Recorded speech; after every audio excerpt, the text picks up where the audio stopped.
want to say welcome, Bishop Nathaniel. I Never Knew TV. I appreciate you coming. All praise to the Most High. Thank you for having me. All right, cool, man. I want to start with some history. And from what I understand, you used to be a detective in the NYPD? Yes, sir. All right. The question I have is, when and why did you join the NYPD? Well, a job, number one. A job. My son was born. I was operational insecurity, so I said, let me just jump on over to that. So I went on. There's a lot of other history in there, but it's long-winded. But, I needed a paycheck, and I went into that, so...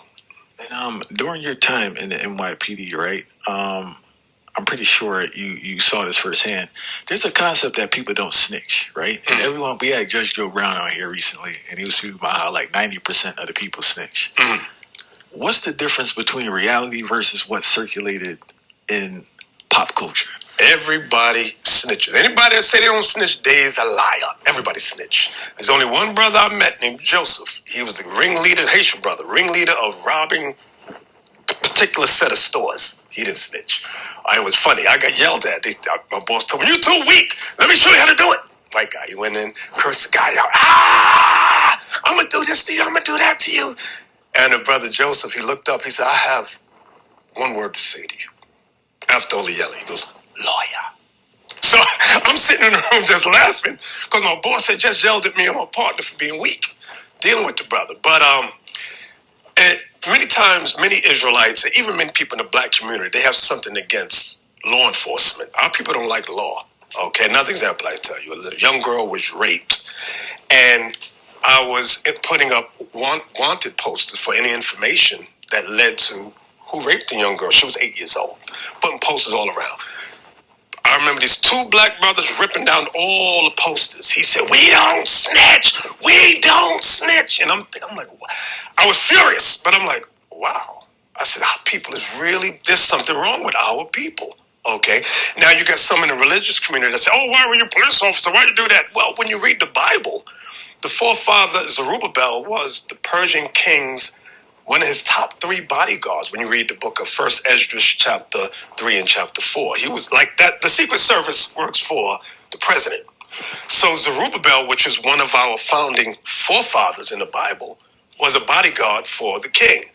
Then you had Luke chapter 3, where you had soldiers that wanted to repent in Christ. Then you had Acts chapter 10, Cornelius, who was of the northern kingdom of Israel, repented, and the angels of the Lord came down and told him, your prayers have been accepted. So our people really have a misunderstanding of law enforcement. Okay, so I just want to stay at. I also want to ask, I've spoken to numerous officers. First of all, what time period were you an officer? So we make this clear. 2000 up to 2016. Oh, were you pressured to meet a quota during your time as an officer? Oh, yes. We were pressured. You always have quotas. You always have quotas. When you're a rookie, well, actually before you're a rookie. No, when you're a rookie and you are, what is it called? When you're not really hired, you're under, what's the term? You're on, like you could be fired if you don't meet this and that. So you're... Like a preliminary type of thing? It's like a preliminary where I forgot the terminology. Remember the word? Anybody remember the word? You don't remember the word? I can't remember the word. Probation, that's it. Probation. You're on probation. Probation, yeah, okay, Nate. Right? Man, listen, man. Hey, Shalom, giving all praises and honor and glory to Yahweh Bashem, Yahweh Shah, Bashem Rakak, Wadash. Double honor to the apostles, elders, great millstones. Salutations to the sincere Akim out there of the hopeful elect. Right? And that was from a YouTube channel called I Never Knew TV. Right? One of their latest videos, they interviewed Nate, Nathaniel Oliver, Priest Nathaniel, General Nathaniel, all right, whatever he's calling himself nowadays, from the IUIC, all right, in his endeavors as a New York City police officer, all right, and I didn't get a chance to watch. I didn't see the whole video yet, but from the first answer that he gave, summed up a lot to me, for me to judge him based on that, on what was said, all right. Now they asked him why did he become a police officer, and the first thing he said was for a job, Okay, then he started alluding to that his son was born, and he said it was a lot of, it was, not to get into a long-winded conversation and such, so it was multiple other reasons, but mainly for a job to sum it all up. All right, which we already knew this because the Apostle Tahar, who taught Nate, by the way, okay, who taught Nate these scriptures through the Spirit, by the way, and the other apostles who know Nate, who are familiar with Nate, been around Nate, they've been exposing this clown, man. They've been exposing this clown, warned us what type of brother, what type of person Nate was, man. Okay, all right. And how he took a hiatus from teaching, and I guess that's around the same time period where he went to pursue his NYPD career. All right, but you heard him. You heard him say it straight out the horse's mouth himself. He did it for a job. Now, that's not the right answer, man. Okay, that's not the right answer if you really, you want to be a police officer. Okay. Yeah, of course it's a job. It is a job. We all need to work, right? Soldiers need to work. I mean, need to work and get money and be paid for, paid for the work that they do. All right. But if you really want to be a police officer, you should want to do it for justice, right? Justice for your people for the most part. You don't want to see old ladies getting mugged in the streets and fucking little kids getting shot and all of that. And, these cases are not being solved. Right, you want to bring some type of justice to the community, especially when it comes to your people first. All right, that would have been a more appropriate answer than a job and my son was born and this, that, and the third. Okay, so I'm not feeling that answer that he gave, man. All right, but it's not surprising because I already knew that. Apostle Tahar even said that, man. He became an NYPD officer for the benefits. Okay, for the job benefits. For the pension, retirement plans, and all that kind of shit, man. All right, which is effed up because Nate been in the truth. Now I'm not knocking any of you brothers that that came into the truth, and you guys are police officers, correction officers, or part of law enforcement or whatever, right? Because a lot of you guys didn't know the Lord yet. You were already in that field of work, because we do got brothers that are cops, okay, and most of them guys were already in that line of work. And they woken up to the truth later on. But Nate has no excuse because that nigga goes back to One West. Okay? And he became a cop in the year 2000. All right?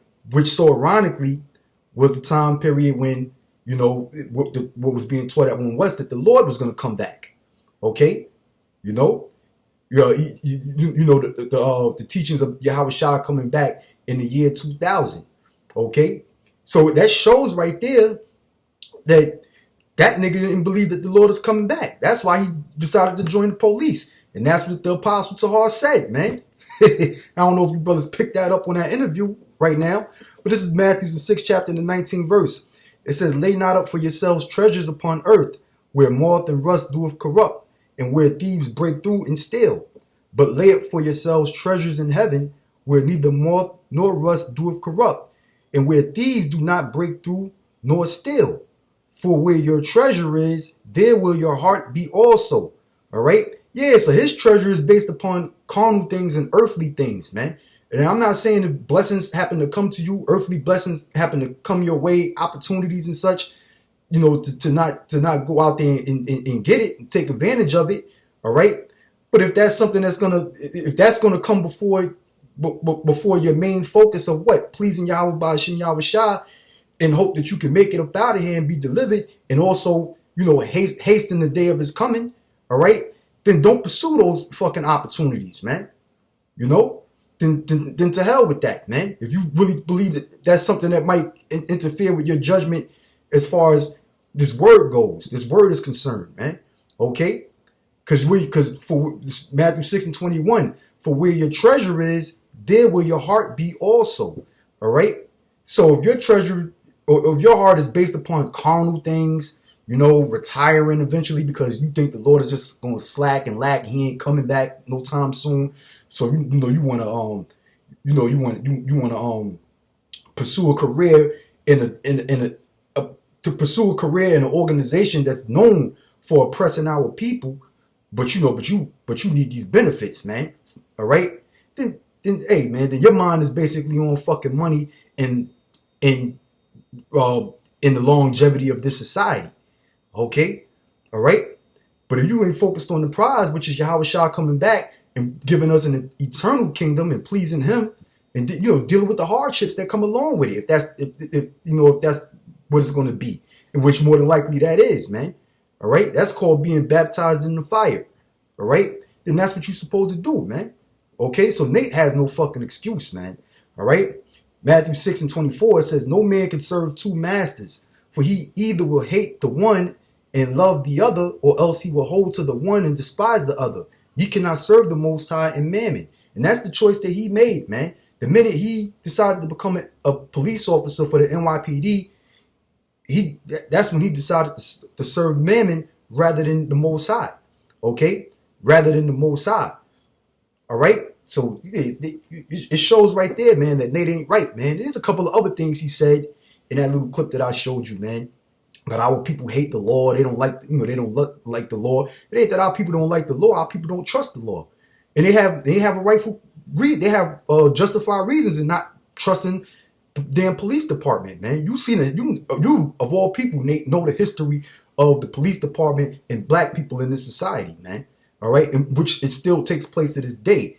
All right, all the unjust killings by the black people by the police department. Okay, all right. So our people have they have a justified cause to not trust the so-called white man's laws, his law enforcement agencies, man. Okay, right. You know the police department goes back to slave overseers and such. All right, so don't act stupid, man. Just say black people don't like the law. Black people don't like the law. Our people are fucked up. Don't get it twisted. I'm not at all defending our people, because you got a lot of our people that ain't right. Because that story you said about the 8-year-old girl getting raped, and you put posters up all over the neighborhood, looking for the suspects and, making people aware about it. And then you got, you said 2 young brothers is tearing the posters down saying, "We don't snitch, we don't snitch." Hey, you got a lot of niggas that's messed up, man. A lot of Jakes ain't right, man. But nonetheless, our people do have a solid, legitimate reason to not trust law enforcement. It's not that they don't hate the law; they don't trust the laws of the so-called white man of America. All right. This is 1 Corinthians 6:1. It says, "Dare any of you having a matter against another go to law before the unjust?" Yeah, the so-called white man is unjust. All right. His law system, his legislative system is not a just system. All right. It says, "And not before the saints." Yeah, and not before the saints. Okay. Even really, we're not in power. We're not in rulership yet. Okay. We're not in rulership yet. But hey, in certain matters, man, God forbid anything happens to a brother's family, loved one, or what have you. All right. We not no niggas in the underworld organization, man. Okay. That would be labeled a snitch. We're technically civilians, so to speak, right? So yeah, if something happens to a brother's loved one, all right, yeah, he can go to the police and file a complaint, file a report, or whatever about that, But if he does happen to bump into the perp by chance, then he should be able to take laws in his own hand, depending on how severe the situation is. Especially if he had a child, a harm happened to his child or something like that, man. All right, or one of his loved ones was murdered. Okay, then yeah, you're damn right, man. A man is going to take the laws into his own hand if he happens to by chance bump into the accuser first. Okay, all right. But if you don't know the perk and you don't know the asshole who did something to your family, then yeah, you're gonna go to file a fucking complaint to the police, man. But don't act like our people don't like the law. No, our people do not trust this law, and they have a legitimate reason to not trust the laws of Esau, man. Okay? So Nate, you full of shit, man. I'm just ending on that note. All right? You brothers can check that interview out in that video. It's from I Never Knew TV. All right? I might watch the whole thing a little later. I got a couple of things I want to do, though, man. But Lord willing, I'll see you brothers out there on the next one. Shalom, Wabarakim, man. Shalom.